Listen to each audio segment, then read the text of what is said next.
Hello, everyone. Welcome to part two of my review of Patrick Hoban's book, Road of the King.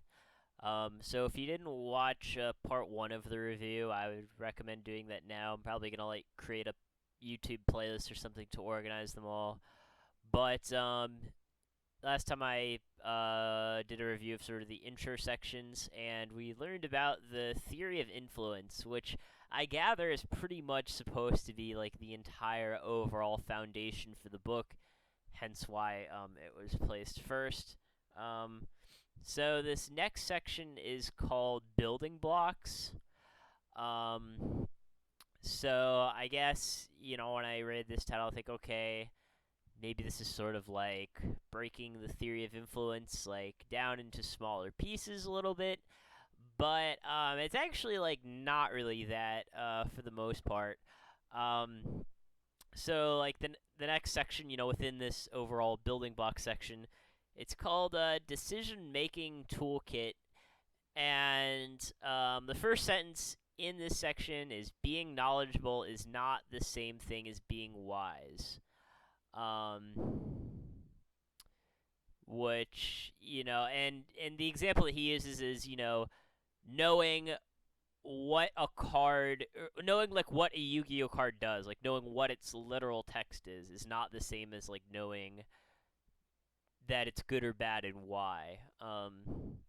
So they're different types of knowledge, really, is what he's saying. And he like makes this Cyber Dragon example where he sort of talks about, okay, Cyber Dragon was good for a while and then it wasn't anymore. And that example like seems a little out of place to me. Like, in the last section we started off with this sort of very broad vision of the game, and then now we're like talking about Cyber Dragon, which seems like kind of out of context. I don't know, like that whole like Cyber Dragon example like feels a little out of place to me, and sort of the overall theme of I guess this review, this particular part of the book that I read is this particular part of the book didn't seem like particularly well organized, and a lot of times I'd read something and get, I think to myself like, okay, sure, but what's the point? He starts off the first part of the book by kind of saying, this book is all about winning tournaments.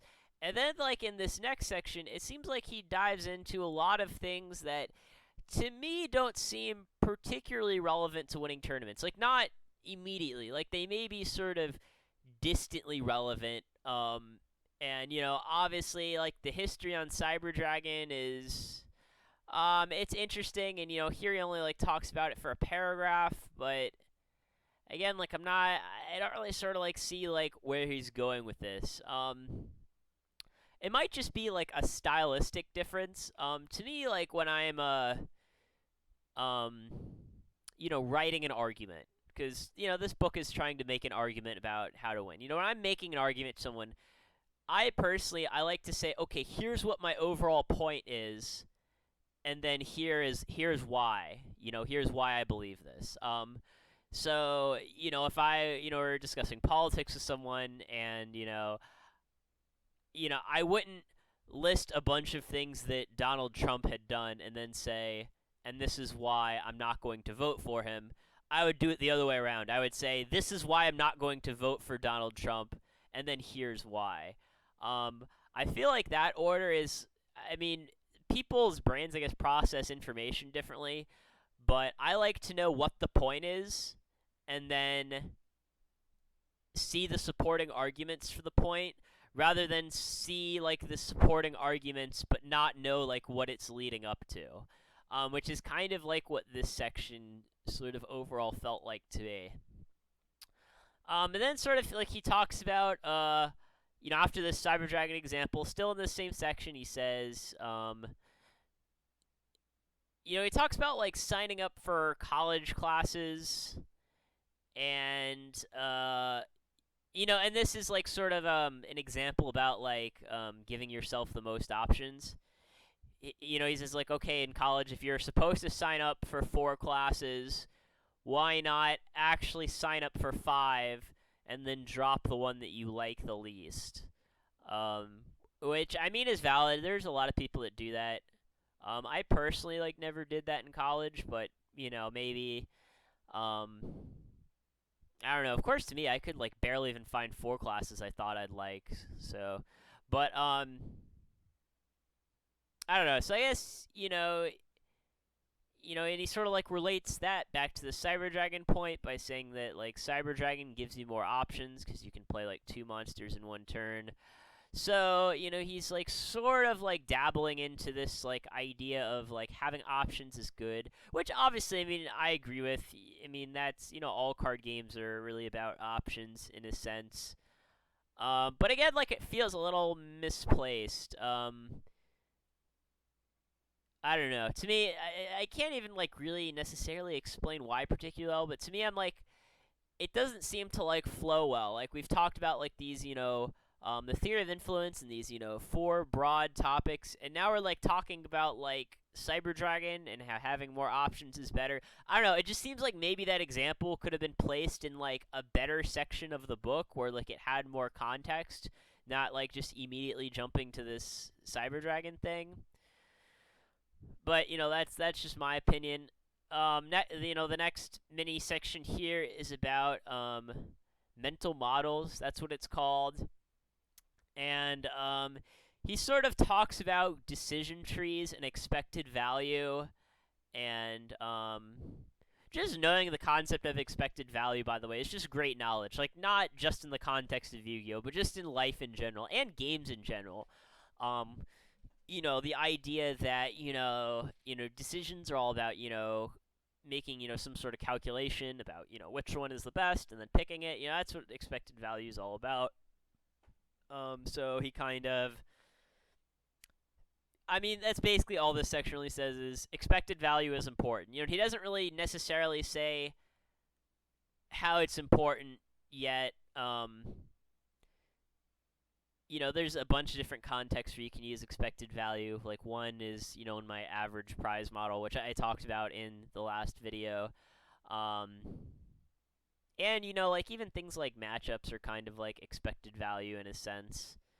But yeah, he just kind of, this section is basically just TLDR, you know, make good decisions by running the math kind of a thing.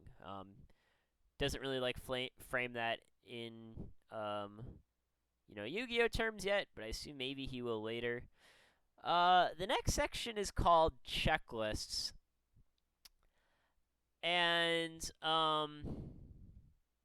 he just kind of says checklists are a reminder for things, and sort of like uses like some real life examples about like some plane that crashed and how that could have been avoided with a checklist. And I don't know, like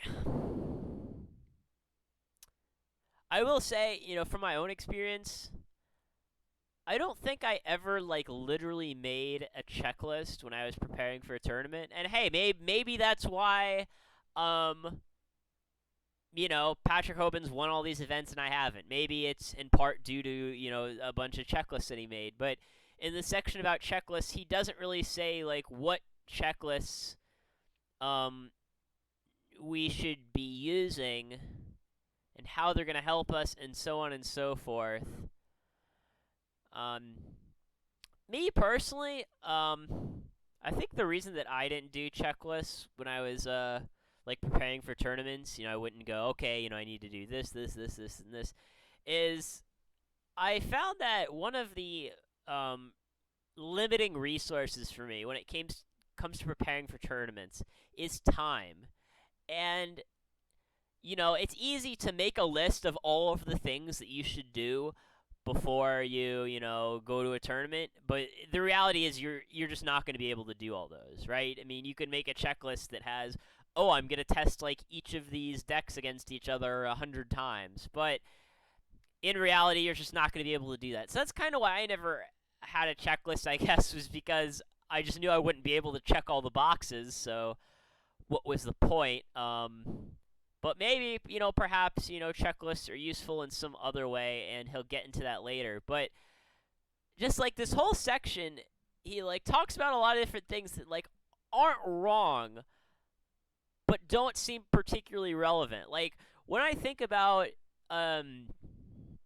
the greats in this game, and other card games too, like Magic the Gathering is pretty much the same as Yu-Gi-Oh! In terms of like what skills you need to succeed. So whether we're talking about, Patrick Hoban or Lazaro Bolito or John Finkel or whatever, um, I'm not sure if like was checklists like did they like owe a lot of their success to making checklists? Like, is that what they're doing differently than everyone else isn't? Like, I don't know. I find it hard to believe. So again, like maybe this kind of like all builds up to something, and there's some like really rewarding, thing that we get to. Like, hey, I was talking about Cyber Dragon and checklists, and this is why you'll be glad that you read this. So then after this, he has this section called biases and misjudgment, and I'm not going to list them all because I don't know. There must be like 30 or so different ones that he lists. And if I were to talk about all of them, this would be like a freaking 3-hour long video. So I'm not going to sit here and talk about, each individual bias, like, whether or not I agree that it pertains to Yu-Gi-Oh!, how much it does, ways that you can avoid that bias, and, so on and so forth. And because, I do like psychology, personally, and I could talk about, a lot of these biases for days. I mean, I could take just one of these, just one of these biases, like confirmation bias, for example. That's the one that he lists. I could talk for an hour just about confirmation bias. So I'm obviously not going to do that, or I would be here forever. So rather than list all of the different biases that he talks about, I'm just going to sort of give you the overall rundown. Each of these biases he writes, I'd say about maybe 3 paragraphs on each one. And the thing is, again, is like a lot of this, like I don't see how it's relevant. Not to say that like, oh, just skip this section, it's useless or whatever. But what he does in most of these cases is sort of like give you a basic definition. Right? Like, he says absent blindness. It's the tendency for people to miss things that they aren't looking for. And then, he sort of describes that in more detail. We are much more likely to notice something that is there and shouldn't be than we are to notice something that isn't there and should be.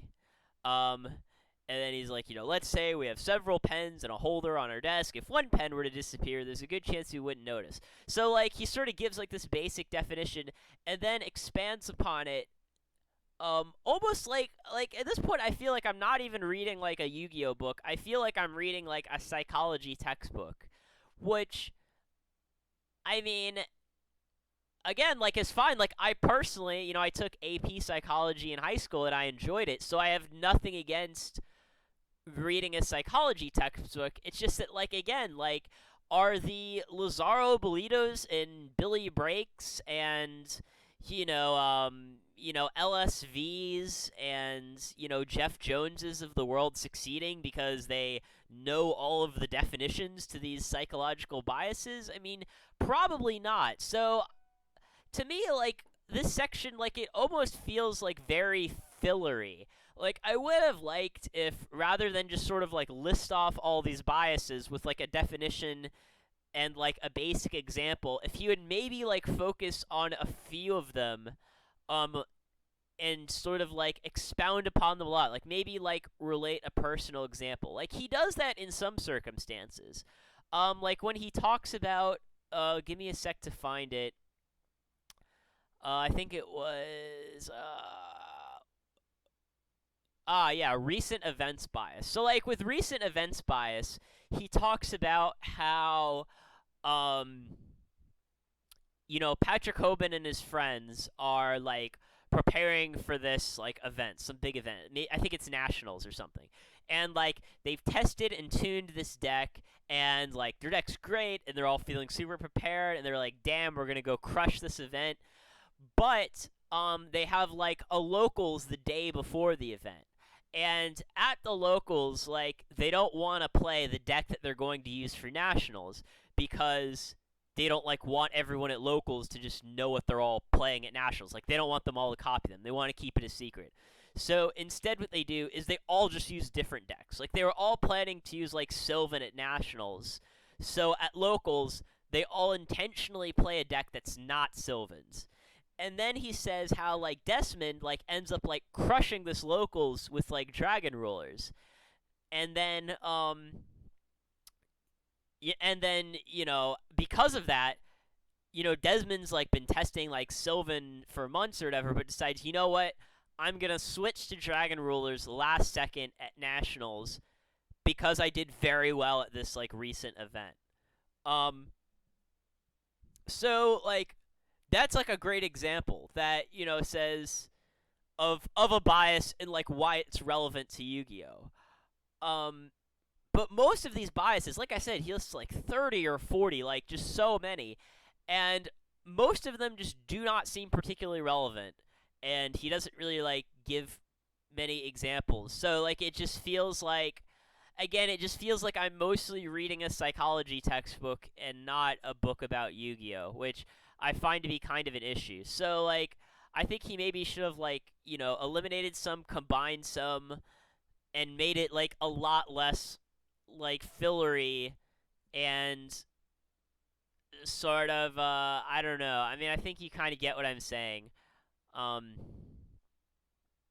like most of these it just doesn't seem like this is going to help me win tournaments.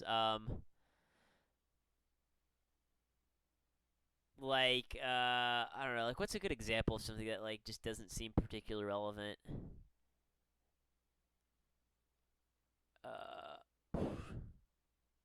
I don't know. I mean, I guess like even something like the gambler's fallacy, like he doesn't like particularly explain like how that relates to Yu-Gi-Oh necessarily. The gambler's fallacy is like if I take a coin and flip heads, 10 times in a row, that I think tails is due. That's like the gambler's fallacy, but I don't think like this is like a fallacy that's like necessarily like I don't think people are like losing tournaments because they have the gambler's fallacy. So like some of these like I just don't think are worthy of mention.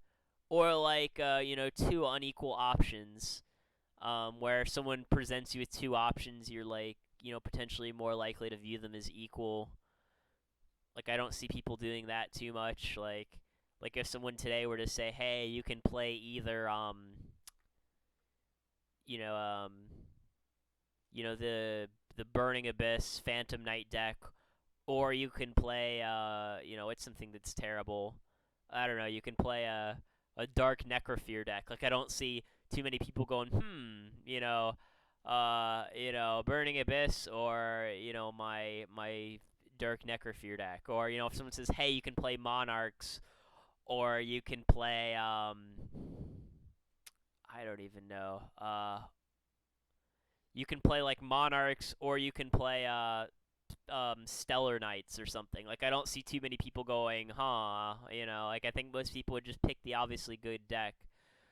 So I don't really see too many people making that mistake either. Um, I don't know. Like I just really don't see and it's funny, speaking of equal options, the fact that he writes like, three paragraphs about all these biases is kind of he's kind of subjecting himself to his own bias. Like he lists, if say for example, if I say, "Hey, here are five biases that you could succumb to," but one of those biases you're far more likely to succumb to than the other four, then you're sort of you might not realize that when I present all five to you. So he kind of, I mean, I literally hadn't thought of this until just now, but he actually like makes the own mistake that he writes about, which is by presenting these 30 or 40 biases as though they are all equal, all equally likely to happen to you, and can all hurt your chances at a tournament equally. He kind of doesn't emphasize the ones that are really important, like the ones that I would emphasize and are sort of like I don't know confirmation bias I think is okay. Um, like maybe anchoring is okay. I don't know. Like there's some that I would definitely emphasize more than others, and perhaps Hoban disagrees, but I'm sure that there are some biases that he thinks are far more prevalent in the Yu-Gi-Oh community than others. So I think those are the ones that you should have focused on, or maybe like even rather than like group them by like psychological category. Like he has all these different categories. Like he talks about like attrition biases, and then he talks about incentive caused biases, and then he talks about memory biases, and then he talks about social biases, and then um, and then he talks about optimism biases, and then he talks about pessimism biases, and then that's it. So like he groups them all into like these psychological groups. I think the way that he should have grouped them is like most prevalent biases and like least prevalent biases. If he was determined, okay, I've got to list them all no matter what, I think you should talk about, these are the biases that, 90% of players are falling for. And then these are the biases that like half the players are falling for. And these are the biases that like, no one is like really falling for and like isn't too relevant in the Yu-Gi-Oh community, but are like kind of good to know anyway. I think if you organized it that way, um it's not as overwhelming, cuz like when I read like these 50 biases, like, and I'm just like some random Yu-Gi-Oh player, like I'm thinking like, geez, I have to like know all of these, like all of these are important, like, and with any kind of book that's telling you how to do something, I think you should emphasize what the most important things are. I mean that's just me. So I don't particularly like the way that this is organized. I feel like this like whole section on biases like could just be like completely redone to like sort of make the learning process better. So I mean that's my main critique here. Like there are some things you could definitely get out of this section, like the one that I told you about.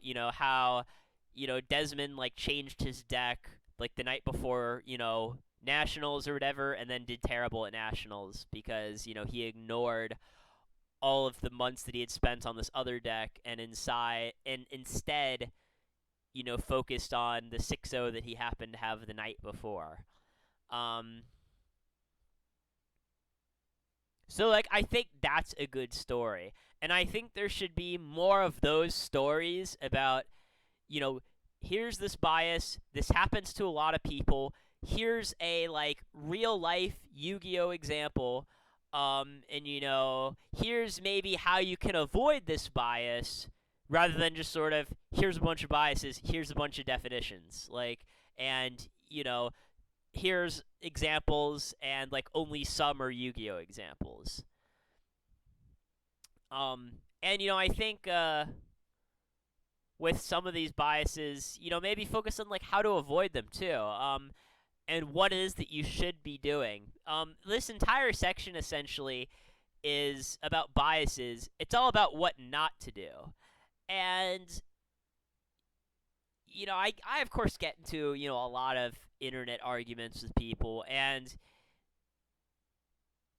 anytime you're like debating something, whether it's politics or religion or how to invest your money in the stock market or whatever, people will always bring up like they'll point out something you said and say, oh well, that's a logical fallacy or whatever. And the thing about like biases and fallacies is that depending on how you examine an argument, you can almost always make it look like a bias or a fallacy. So, I guess what I'm trying to say is that telling someone what not to do isn't as helpful as telling them what to do. And obviously later in the book, he will tell people what to do. He won't just say, don't do this, and don't do this. But um, overall, like, I hate to say it, but I think he almost could have entirely eliminated this section on biases, and the book would not be that much worse, because only a few of these biases are relevant, and the few that are relevant I don't think will even like stick in the reader's minds, because they're drowned out by all of these 30-40 other biases that are like totally irrelevant. um so, and some of this stuff to me too like feels like he's like just trying to like make people look like idiots. Like, let me give you this example where he like talks about hindsight bias. Most people have heard of hindsight bias. It's basically um hindsight is 2020. In other words, that's kind of the saying that you can look back and say, oh yeah, I should have known that would have happened or whatever. And he talks about this time where Pat's playing a game with like Chris LeBlanc or whatever, and Chris LeBlanc like attacks into Patrick's morphing jar, and Chris says, "Oh yeah, I knew that was a morphing jar," and then Hoban says, "Well, clearly you didn't, because if you did, you would have like set all your spells or traps before attacking." And he is right that it is pretty clear that Chris didn't know that he had a morphing jar set, and that was probably hindsight bias. But again, like, how is me hearing that story going to make me better at Yu-Gi-Oh? It seems like the main purpose of that story is just to make Chris LeBlanc look like an idiot. I mean, whether intentionally or unintentionally. I'm not saying that like Patrick Hoban is sitting at his computer going, I'm going to rate this Yu-Gi-Oh book. How can I make all of the other Yu-Gi-Oh players look like idiots? I mean, like, clearly he's not consciously doing that, but like, that's the way it seemed. Like, that story with the morphing jar, like, that doesn't seem like that helps anyone get better at Yu-Gi-Oh, because he didn't go into like how Chris could have actually known it was a morphing jar and avoided this mistake. He just kind of says, oh, he attacked into my morphing jar, and he shouldn't have, or whatever. And like, I just don't see how that story is at all relevant, because he's not explaining how the mistake could have been avoided. So that's my issue so far. And to be honest, like, I was kind of critical about like the first section of the book as well. But like the first section of the book, like, where he's talking about like sort of this overarching theory, everything he said was right. I just kind of had some issues with like the way he said a few particular things. Like, I had an issue with the way that he like used the word disprove, but that's like pretty minor.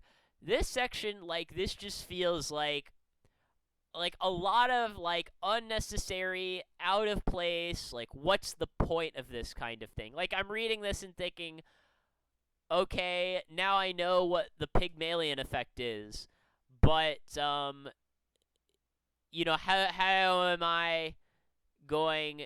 I going to utilize this? To how relevant is this? Whatever, or any of these other biases. This zero sum heuristic or whatever.